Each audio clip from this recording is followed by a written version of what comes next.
Paano ko maibabahagi effectively ang aking testimony publicly?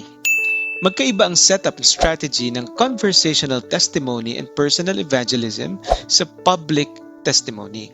Sa conversational testimony, hanggat maaari, short lang, concise, direct to the point yung mga kwento na sasabihin mo. But in public testimony, meron kang time, mas marami kang audience, at mas maihahayag mo yung mga nangyari sa buhay mo na ginawa ng Panginoon sa iyo. Kaya mahalaga na ma-organize at ma-structure natin na maayos ang ating mga testimony publicly. Ang sabi ni Jesus in Acts chapter 1 verse 8, "You will be my witnesses." Kayong magiging testigo ko. 1 Peter 3:15, "Always be ready to give an answer to everyone who asks you to give the reason for the hope that you have." Ito pong ating pag-uusapan sa ating lesson ngayon. Pinamagatan ko pong Your Story Matters. How to share your testimony effectively. Mahalagang lesson po ito at makakatulong po ito ng malaki para sa inyong church. Samahan niyo po ako sa lesson na ito.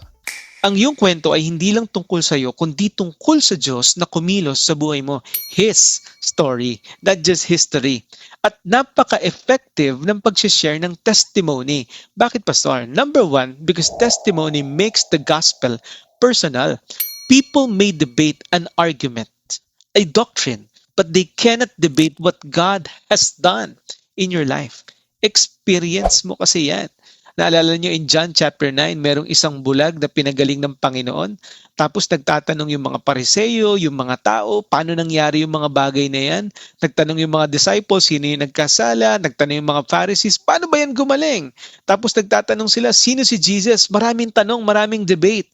Pero ang sabi ng bulag na ito, alam ko lang, dati akong bulag, pero ngayon ako'y nakakakita na dahil pinagaling ako ni Jesus. Hindi teolohiya ang nagbago sa kanya, kundi si Jesus. Mas nagiging kapani-paniwala, totoo, authentic, real, dahil ito'y nanggagaling sa iyong personal experience. Pangalawa mga kapatid, testimony creates connection. People connect with stories. Mabilis sila makarelate at maaring makita pa nila ang sarili nila sa kwento mo. Lalo tayo mga Pilipino, mahilig tayo sa kwento. Maraming marites, di ba? Naalala mo ba si Apostle Paul? Every time na si Apostle Paul in Acts, mag-share siya ng gospel sa mga tao. Iba-ibang style yung ginagawa niya.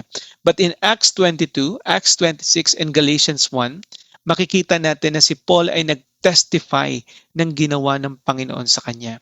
Ganito ko noon, nakilala ko si Jesus on his way to Damascus, tapos eto na ako ngayon. He's a servant and messenger of Christ. Yung kanyang testimony was very powerful. Nung una, ayaw siyang paniwalaan ng mga tao. In fact, yung mga Kristiyano, nilalayuan siya. Ayaw siyang lapitan kasi baka niloloko lang sila. Kasi great persecutor itong si Paul eh. Pero dahil sa biyaya ng Panginoon, sabi ni Paul, I am what I am. Pangatlo mga kapatid, testimony points people to God. The purpose of testimony is not to make ourselves interesting. It is to make God's grace visible. Hindi ito tungkol sa atin, tungkol ito sa Panginoon. Kaya wag mo masyadong i-highlight yung sarili mo.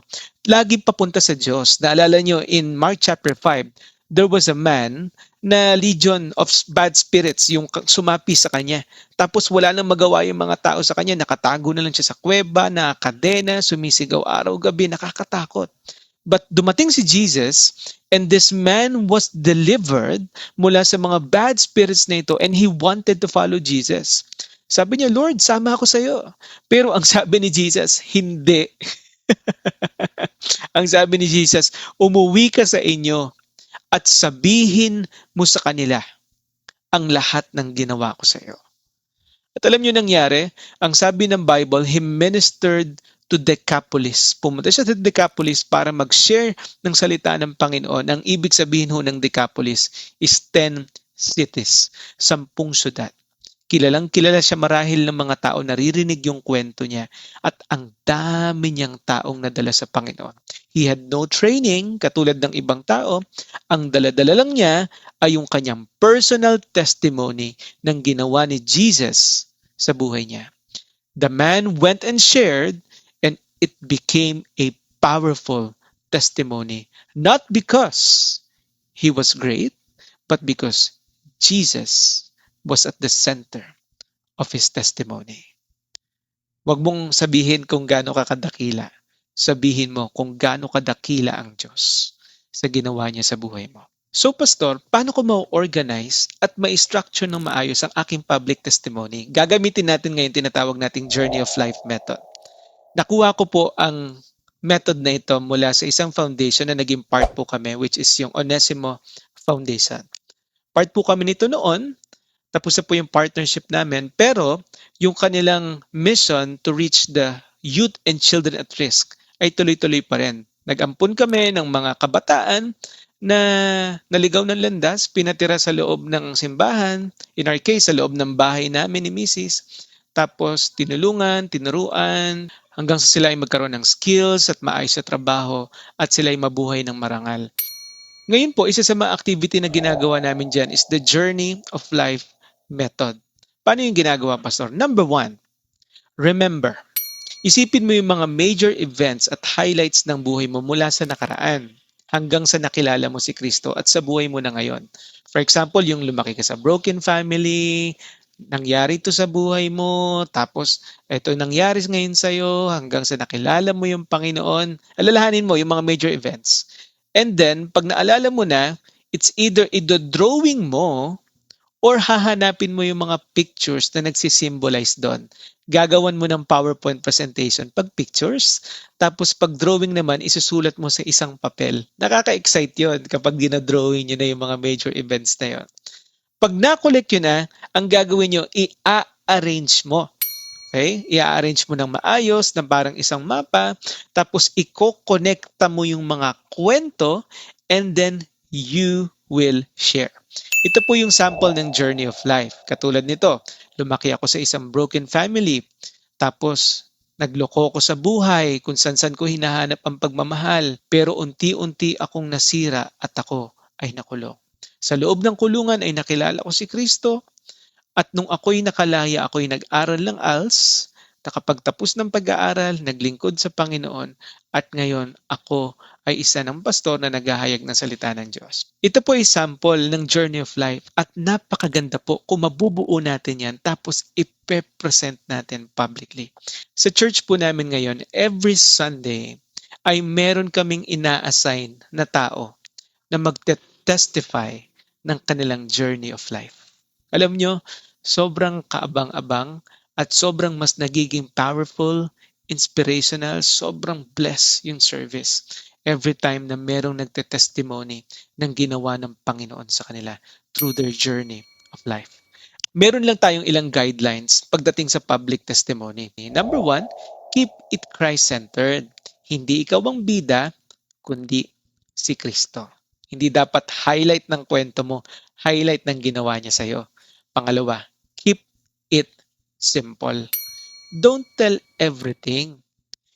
Detalye mo pa masyado yung mga kasalanan ginawa mo noon o di kaya naman yung mga dates na ganito. Pwede yung taon na lang o yung date pwede naman pero wag masyadong detalyado yung lahat ng nangyari.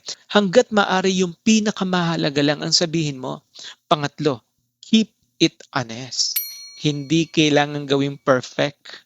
Huwag ka maging OA, kapatid. Diba? Kung ano talaga yung nangyari, sabihin mo.